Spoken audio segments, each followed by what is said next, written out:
Presented by Coronil kit, corona व उसके दुष्प्रभावों के लिए संजीवनी।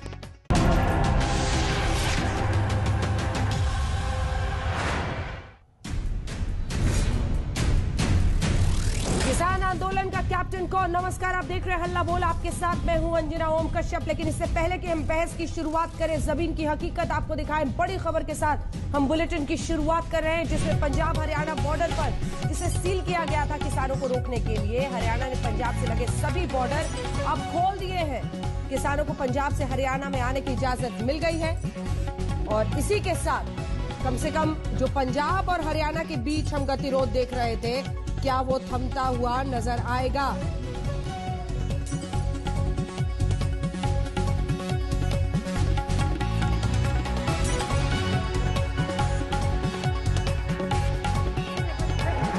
तो सवाल यही, किसान आंदोलन का कैप्टन कौन? क्या वाकई किसानों को भड़काया जा रहा है? क्या वाकई किसान आंदोलन की आग में राजनीति की रोटियां सेकी जा रही हैं? आज हल्ला बोल में हम इन्हीं सवालों का जवाब जानने की कोशिश करेंगे, लेकिन सबसे पहले ये रिपोर्ट, फिर चर्चा की शुरुआत।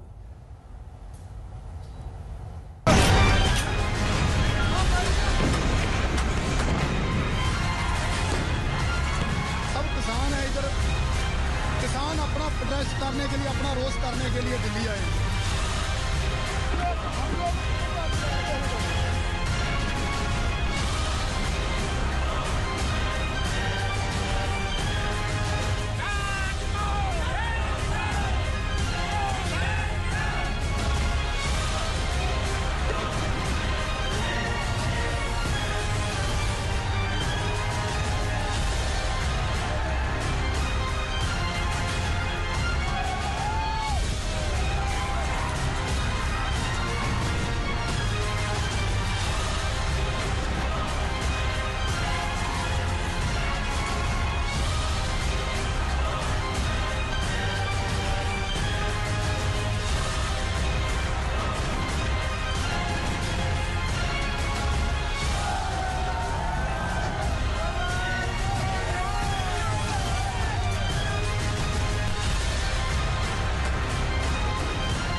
किसान आंदोलन पर सरकार की 3 दिसंबर की बातचीत के प्रस्ताव का भी कोई असर नहीं हो रहा। बोरिया बिस्तर, डेरा डंडा, चूल्हा सामान सब लेकर किसान आंदोलन में आगे बढ़ते ही चले जा रहे हैं। हर कदम पर टकराव है, घमासान है और किसान तैयार है। दिल्ली चलो आंदोलन अब दिल्ली पहुंचने को है।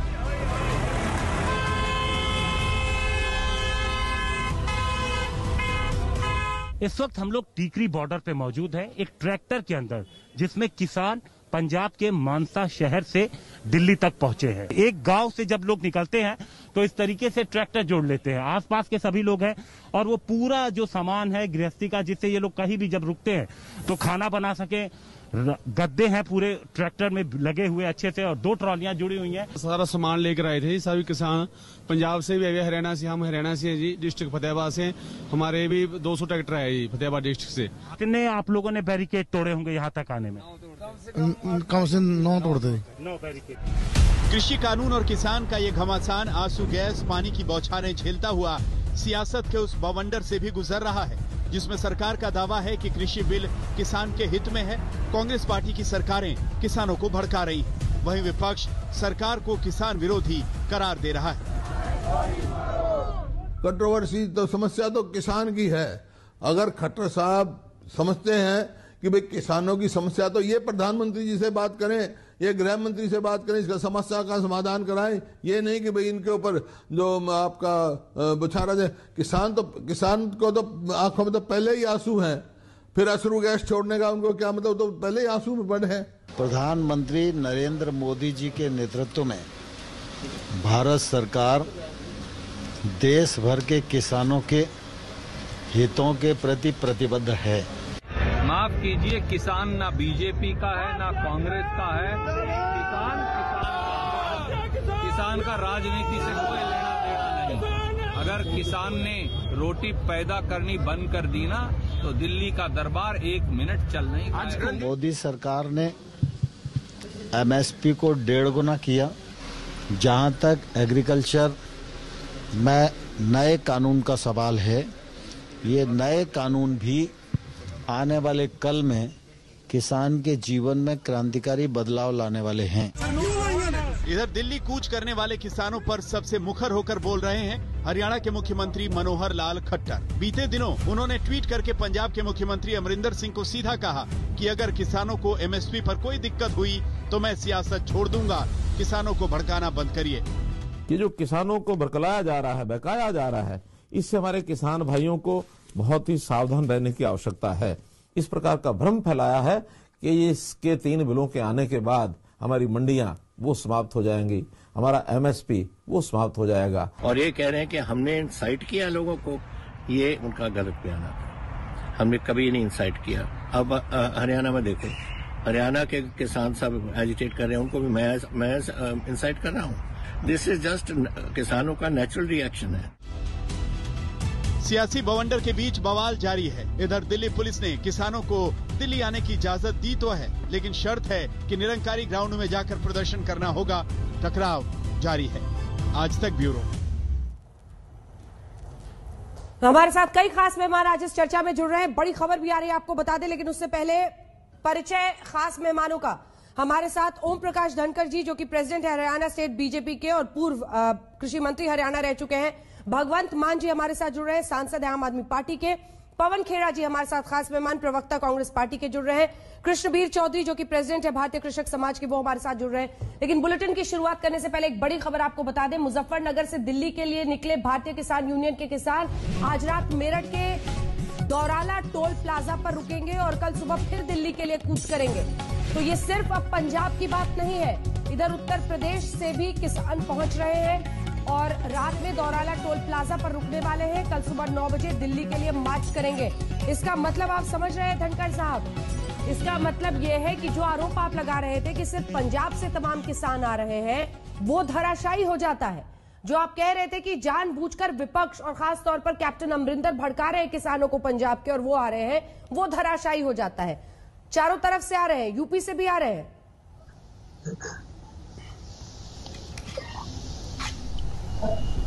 बोलिए धनखड़ जी। आवाज नहीं आ रही। अंजना ओम कश्यप जी, हाँ बोलिए। आप ने इन कानूनों को पढ़ा है, आप भी जानकार हैं, कृष्णवीर चौधरी बैठे हैं, बाकी भी सब जानकार लोग बैठे हैं। हाँ। इन कानूनों को कुछ लोग कहने वाले काला कानून कहते हैं, लेकिन जब काला इसमें क्या है ये पूछते हैं तो कुछ भी बताने को तैयार नहीं होते, क्योंकि ये सारा का सारा आंदोलन एक अंदेशे पर खड़ा किया गया है जिसके पीछे कुछ प्रायोजन भी है। और मुझे तो आ रही है, बिल्कुल। आपकी आई, मेरी आ रही है कि नहीं आ रही? बिल्कुल आ रही है, बोलिए, जल्दी बोलिए।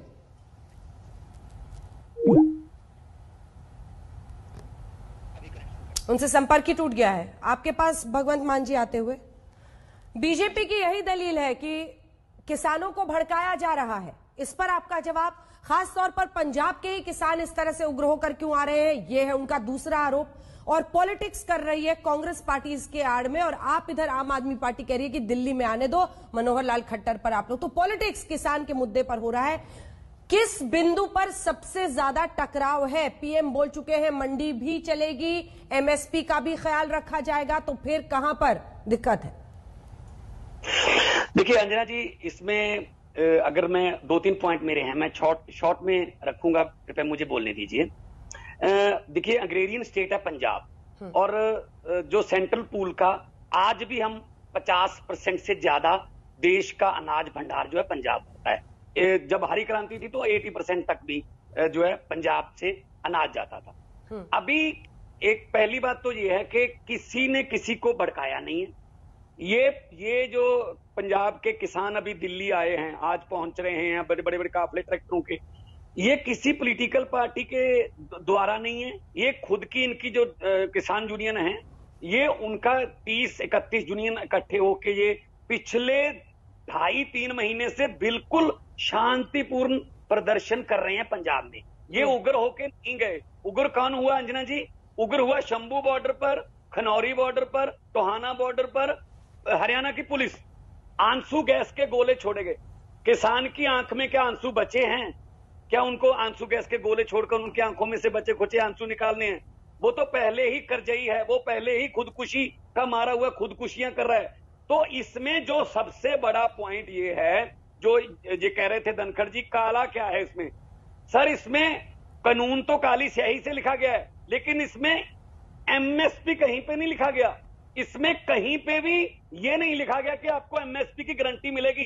पंजाब और हरियाणा का जो प्रोक्योरमेंट का इंफ्रास्ट्रक्चर है बहुत ही अच्छा है, तो क्यों छेड़ा जा रहा है एक अच्छा भला चलता हुआ सिस्टम?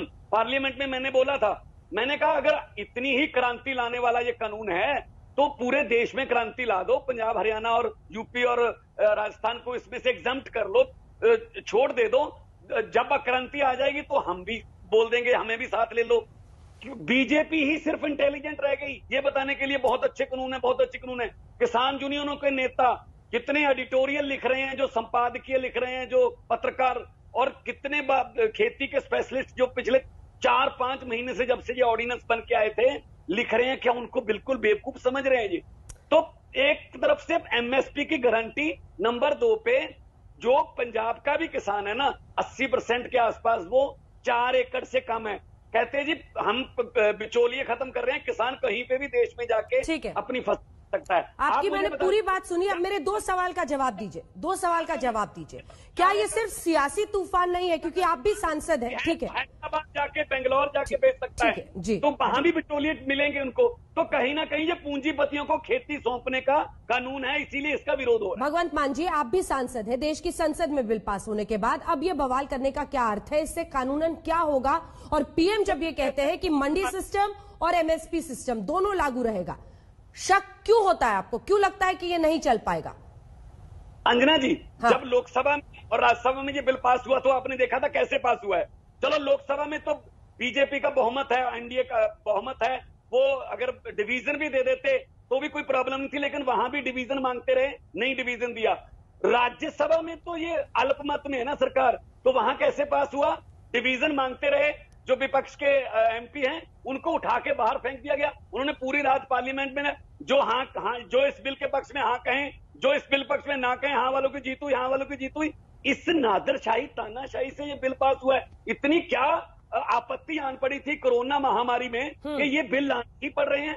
खेत देखो, तेल बेच दिया, भेल बेच दिया, रेल बेच दिया, जहाज बेच दिया, LIC बेच दिया, और अब सिर्फ खेती बची है, BSNL भी बेच दिया। अब खेती को भी पूंजीपतियों को बेचने की तैयारी है। यही दुख है पंजाब के और देश के किसानों को। हमारी मां कही जाने वाली जमीन हमसे छीनी जा रही है। पूंजीपतियों को कैसे बेच रहे हैं? एक छोटा सा जवाब दीजिए, फिर मैं पवन जी आपके पास भी आऊंगी और आपके पास आऊंगी मैं। धनखड़ साहब, आपका ऑडियो चला गया था, वीडियो। पूंजीपतियों को कैसे बेच दे रहे हैं, क्या कर रहे हैं?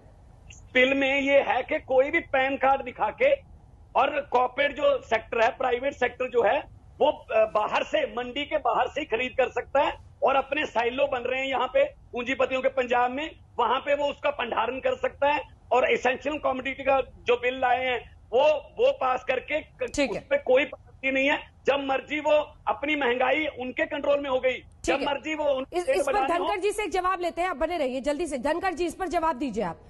क्या पूंजीपतियों पर, पहले सवाल सुनिए सर, पहला सवाल सर स्पेसिफिक सवाल है प्लीज, क्या पूंजीपतियों पर MSP लागू होगा या सिर्फ मंडी में जहां पर किसान बेचेगा वहां पर लागू होगा? यही चिंता है उनकी कि ये जो बड़ी बड़ी कॉर्पोरेट्स होंगी वो खरीदेंगी मनमानी कीमत पर। क्या पूंजीपतियों पर MSP लागू होगा? क्या आपने बिल में ये इंश्योर किया है, हाँ या ना? अंजना ओम जी, थोड़ी बात और बतानी पड़ेगी, उसके बाद मैं आपकी बात पर भी आता हूँ। आंदोलन है अंदेशे का, भी गन्ने उगा लो, बोला गन्ने गांव वाले खा जाएंगे, पहले गांव वालों को ही देख लो। इस अंदेशे के साथ ये आंदोलन खड़ा किया गया है कि जो हुआ नहीं है, जो विषय होने वाले की बात करके ये आंदोलन खड़ा किया गया है। सरकार एक बात की ही गारंटी देती है कि MSP पर मंडियों में खरीद होगी। हरियाणा, पंजाब में जैसे पहले होती थी, देश के 10 राज्यों में गेहूं खरीदा जाता है, 23 राज्यों में धान खरीदा जाता है, उसी प्रकार से खरीद होगी, उसमें कोई परिवर्तन नहीं हो सकता। और कानून डायरेक्ट मार्केटिंग के लिए है, जिससे मंडी में बाहर ज्यादा मिले, और मंडी में बाहर ज्यादा मिलता है तो किसान वहां बेचे, अगर मंडी में से बाहर अगर ज्यादा नहीं मिलता है तो किसान मंडी में बेचे। 2 ऑप्शन दे दिए गए हैं, एक रेल पहले से जाती है, एक बस चलाई गई है। अगर बस में बेटरमेंट है तो बैठे, नहीं तो रेल यूं ही चलेगी, यूं ही एमएसपी रहेगा, यूं ही मंडियां चलेगी। और 1.5 लाख करोड़ की खरीद होती है, उसमें से 90,000 की करोड़ केवल हरियाणा पंजाब में से होती है। हरियाणा और पंजाब की मंडियां ऐसे ही जारी रहेंगी। ठीक है, मान साहब एक जवाब इस पर देना चाह रहे हैं, एक काउंटर पॉइंट है भगवंत मान जी। अंजना जी, यही तो ये चाहती हैं कि मंडी सिस्टम को खत्म कर दे। अगर बाहर से कुछ साल हो सकता है 1-2 फसल का भाव एमएसपी से भी ज्यादा दे दे, लेकिन जब उनका कंपटीटर खत्म हो गया कॉर्पोरेट का, पूंजीपतियों का, तो वो अपनी मनमर्जी करेंगे। इससे पहले भी 22 फसलों पर एमएसपी है, लेकिन धान और गेहूं के सिवा कहीं नहीं मिलती। वो भी पंजाब हरियाणा में अगर एमएसपी मिलती तो यूपी और बिहार का धान जो है वो चोरी छुपे पंजाब में बिकने ना आता।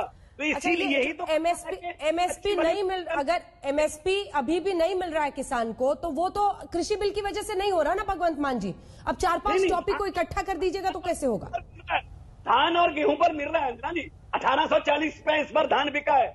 लेकिन जब प्राइवेट प्लेयर आ जाएगा, वो मंडी के बाहर अपना कंपटीटर जो उसके छोटे छोटे आड़तिया बोलते हैं उसको, जिनको ये बिचौलिए बोलते हैं, दलाल बोलते हैं, जो दुख सुख में साथी रहता है किसान का। सुषमा स्वराज जी ने भी पार्लियामेंट में कहा था कि एटीएम तो बाद में आया है, जो पुरातन एटीएम है आड़तिया, जिसको ये दलाल बोलते हैं, बिचौलिए बोलते हैं, वो दुख सुख में काम वही आता है। पूंजीपतियों के पास जाकर आधी रात को कोई किसान अपनी बेटी की शादी के लिए या किसी इमरजेंसी के लिए पैसे नहीं मांग सकता। वो तो कॉन्ट्रैक्ट करेंगे बड़े बड़े और उनकी मर्जी चलेगी और कहीं भी नहीं जा सकते। उनके साथ कौन से वकील करके लड़ाई करेंगे? यही दुख है कि ये मंडीकरण सिस्टम को बिल्कुल फ्लॉप कर रहे हैं। ठीक है मान साहब बने रहिए। पवन खेड़ा जी, उसके बाद में धनखड़ साहब आपके पास आ रही हूँ। पवन खेड़ा जी, आड़तीय कह लीजिए, बिचौलिए कह लीजिए, उनको हटाने के लिए कि कैसे सीधा किसान को फायदा हो, ये कांग्रेस पार्टी की भी पहले से सोच थी। आज उन्हीं आड़तियों की बात सामने रखकर कह रहे हैं कि उनको देखिए टारगेट कर रही है बीजेपी। सवाल यही है कि ये वही बिल है ना सर, जो आप ही एक रिफॉर्म लाना चाहते थे, और इसी पुराने तमाम आपके नेताओं की बात है जिसमें वो भी कृषि रिफॉर्म करना चाहते थे। फिर इस पर बवाल को वो कह रहे हैं कि आप लोग जानबूझकर किसानों को उकसा रहे हैं। आपका जवाब? अंजना जी, जो रिफॉर्म हम ला रहे थे, हमारे मैनिफेस्टो में बड़े स्पष्ट तौर पे लिखा है, फार्म मार्केट्स। आज भी एपीएमसी का कैचमेंट एरिया जिसको कहते हैं वो बहुत विस्तृत होता है। कई किसान एपीएमसी तक भी नहीं पहुंच पाते हैं। तो हम तो उसमें और ज्यादा बात कर रहे थे कि फार्म मार्केट हर 2-3 गांवों के बीच में, हर 2-3 किलोमीटर पे एक फार्म मार्केट होना चाहिए। हमारा तो मैनिफेस्टो ये कहता है। अभी जो ये हो रहा है, बड़ी सफाई से धनखड़ साहब कहते हैं कि मंडियां भी चलती रहेंगी। आप देखिए, मंडी में 2 फीस लगती हैं, मार्केट फीस और डेवलपमेंट फंड। ये तो प्राइवेट जो खरीदार आएगा उस पर तो ये लागू नहीं होगा। तो मंडी तो वैसे ही नुकसान पाकर खत्म हो जाएंगे। मंडी को ये यूं अनाउंस करके बंद नहीं कर रहे, लेकिन मंडी को ये नुकसान पहुंचाकर बंद करने की स्थिति पर ले आएंगे। इस कानून के जरिए इन्होंने ये निश्चित कर दिया है। अब आपने देखा 2 महीने पहले संसद में एमएसपी जब हटाया गया तो संसद में पारित करके हटाया गया, तिलहनों पर हटाया गया, कई दालों पर हटाया गया। लागू करने के वक्त तो मौखिक बात करते हैं, हटाने के वक्त लिखित होता है। तो ये बात अब लोगों को भरोसा इसलिए भी नहीं रहा कि ये वो सरकार है जो संविधान की शपथ लेकर जीएसटी राज्यों को नहीं दे पाई। तो इनके मौखिक आश्वासन पर कोई किसान कैसे मान लेगा कि ये एमएसपी देंगे? तो इसलिए अब इनको ये बात तो इसमें डालनी ही चाहिए कि एमएसपी मिलेगा, और कोई अगर एमएसपी से कम पे खरीदेगा तो उसको सजा मिलेगी। ये प्रावधान डाल दीजिए, आधी समस्या तो यहीं समाप्त हो जाएगी। वो कह रहे हैं लिखित में चाहिए। ये नहीं, 2 बातें मैं इनकी बात पे कहना चाहता हूं। पवन खेड़ा जी की बात पे, इन्होंने जो लिखित में दिया, कानून बनाया पंजाब में किसानों को पूरा करने के लिए, अभी जो कैप्टन उसमें लिखा किसान से कोई जबरदस्ती लेगा तो जबरदस्ती शब्द क्यों डाला? आप सब पे करते।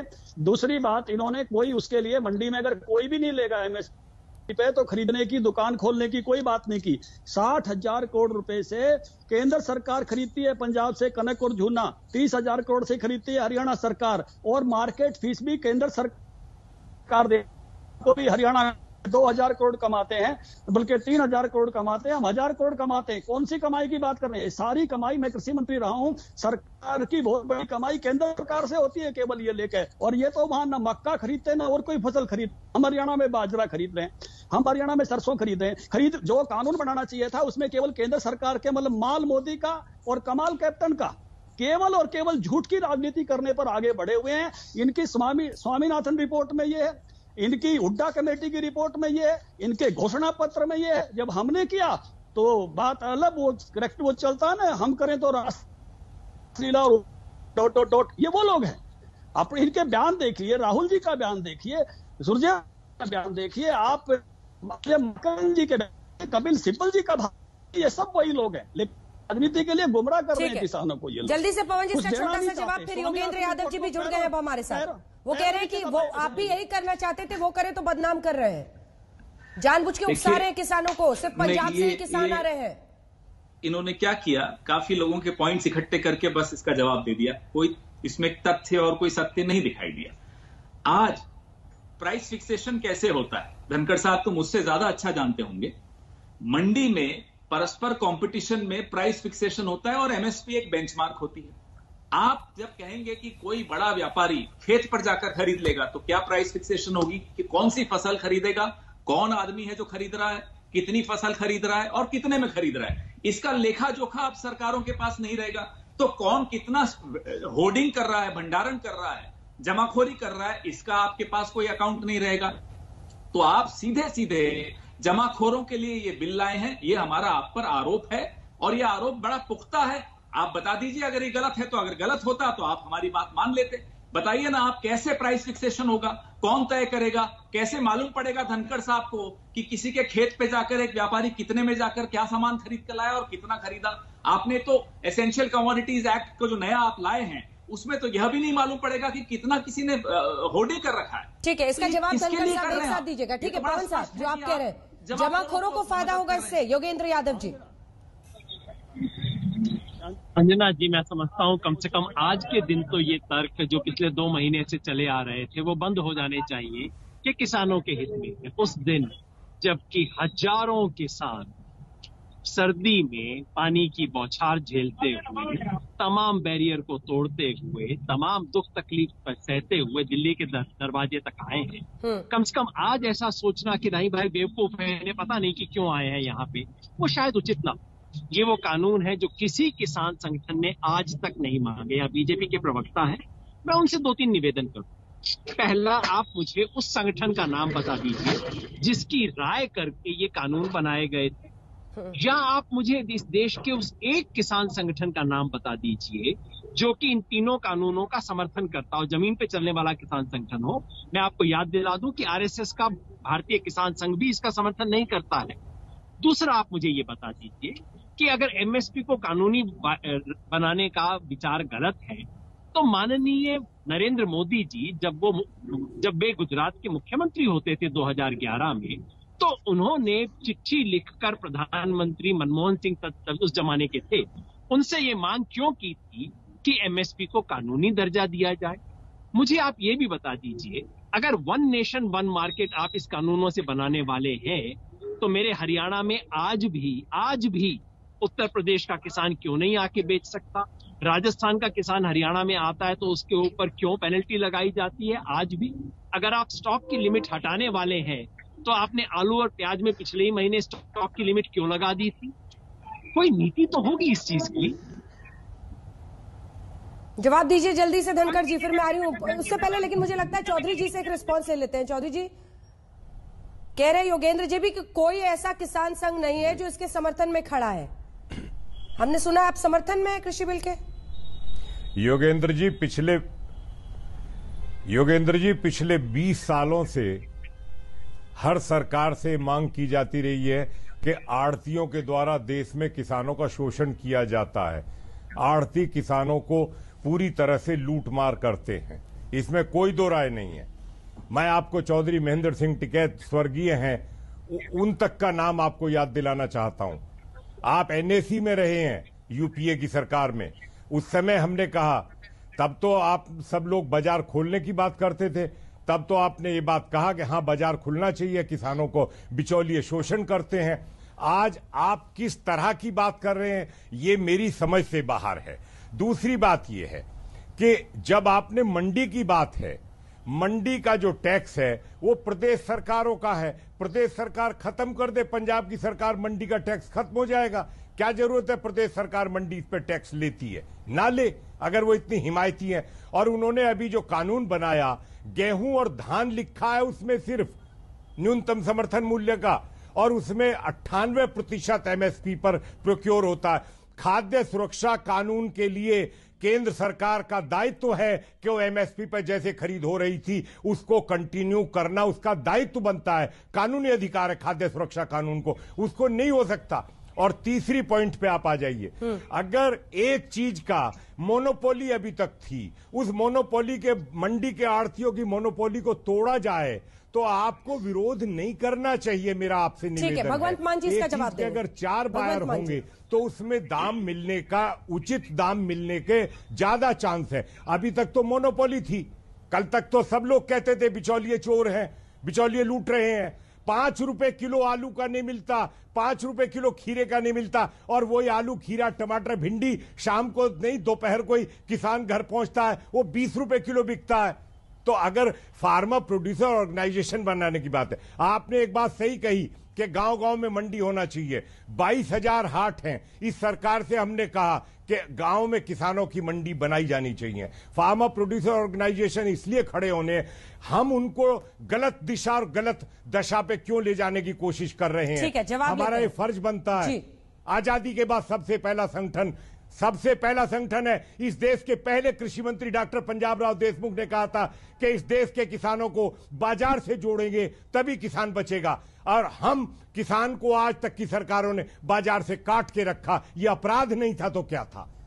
मेरे कुछ सवाल हैं आज देश के तमाम राजनीतिक दलों के सामने। जवाब दीजिए भगवंत मान। और दुख होता है मुझे कहते हुए कि सरकारों में बैठ के किसानों को यूज किया जाता है। आज पंजाब का इलेक्शन दिख रहा है तो आज पंजाब में आग लगा दी, भोले भाले लोग हैं उनको भड़काया जा रहा है, उनको कुछ भी कह दो। अरे मीटिंग करिए, सरकार से बात करना सरकार की भी जिम्मेदारी है और हम लोगों का भी मिलना चाहिए। जवाब सुनिए ना, लेकिन जब बात ही नहीं करनी, भगवान जी नहीं करनी, बस कानून वापस लो, कानून वापस लो, कानून वापस लो, ये क्या सिखाया जा रहा है?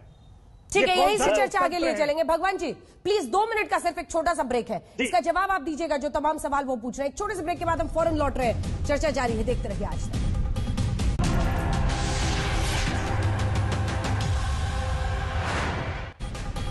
किसान आंदोलन का कैप्टन कौन, हल्ला बोल में आप बहस देख रहे हैं। जल्दी से भगवंत मान जी को दिखाइए। भगवंत मान जी, बहुत सारी बातें कृष्णवीर चौधरी ने कही। उन्होंने कहा एक ऐसा मौका आया है जब बिचौलियों के चंगुल से किसानों को बाहर निकलने का, बाजार से उन्हें सीधे जुड़ने का एक मौका मिल रहा है, आप लोग उसको सीधा रोक रहे हैं। जवाब दीजिए मान साहब। देखिए अन्ना जी, इन्होंने जो बात कही है चौधरी साहब ने कि पंजाब सरकार जो है, हरियाणा सरकार जो मंडी का टैक्स बंद कर दे। पहली बात तो मैं चौधरी साहब, आप मेरे से सीनियर हैं, आप बड़े बड़े संघर्षों में आप जाते रहे हैं, मैं भी एक जिम्मेदार का बेटा हूं, मैं भी खेती करने वाले परिवार से आता हूं। पहली बात तो जो ये टोटल ना जो 8-8.5% बन जाता है, ये जो मंडी टैक्स है आरपीए का लगा के या मार्केट फीस लगा के, तो ये बायर को लगता है सर किसान को तो 1 रुपया नहीं देना पड़ता उसमें से, सिर्फ बायर।